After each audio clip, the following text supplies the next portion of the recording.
Dana Robeson from the BLM came to teach us about all the different kinds of trees and cones in our arboretum. She also talked about vandalism on public lands. This is the Black Hill spruce.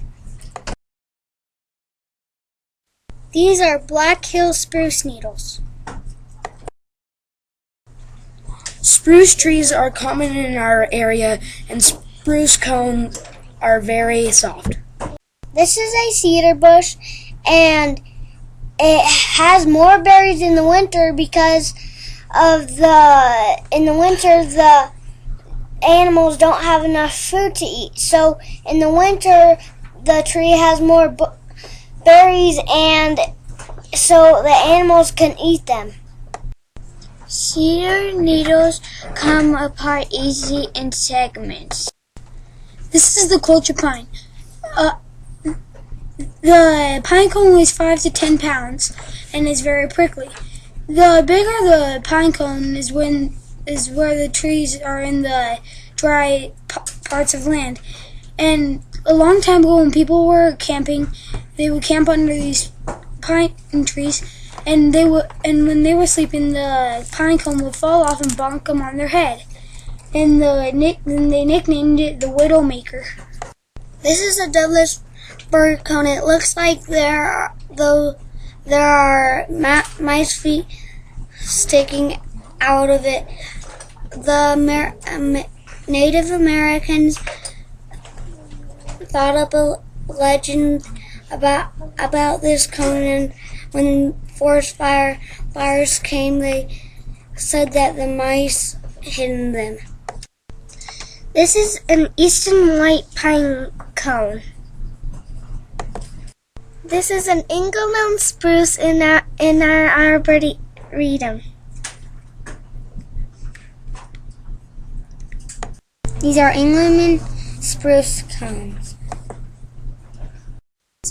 These are the Engelmann spruce needles. This is a Jeffrey pine. A Jeffrey pine is a lot like a ponderosa pine, but the ponderosa is different because it has spikes and the Jeffrey pine doesn't. There's a method you can use to tell these two pine cones apart. First, you can rub the Jeffrey pine in your hands, and your hands won't hurt because there isn't spikes on it. But if you were to rub the ponderosa pine in your hands would hurt. And here's a way you can remember it. The gentle Jeffrey, prickly, and the prickly ponderosa. Alright. Come on. If you walk in a Jeffrey pine forest, it smells like vanilla. This is a limber pine cone. The limber pine branches are bendy, so in the winter when it snows, the snow will slip right off.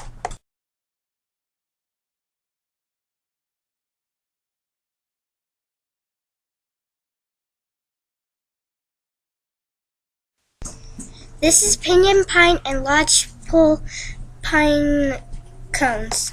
This is a lodgepole pine in our arboretum.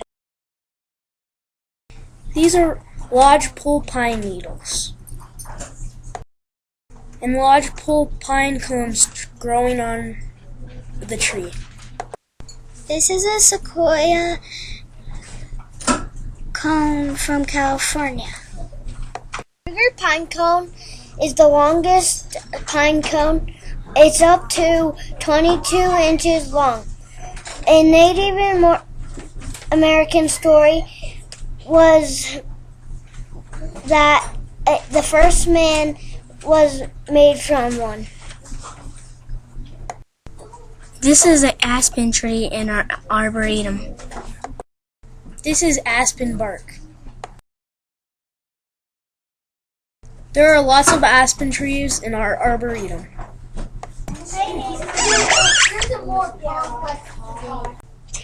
we watched the Smithsonian Institution video about a tree banding project, and we did it too. And when we put the tree bands on a month later, when we were coming to measure them, this is what we came to. We found that some of the tags were bent by kids that were being disrespectful. We found a nail and a tag bent into the tree also. The disrespectful kids took the bands off the trees and threw them on the sidewalk and bent them. Our tree banding project is over, and this is how we feel. Disappointed. Mad. Frustrated. Angry. Sad. Bummed.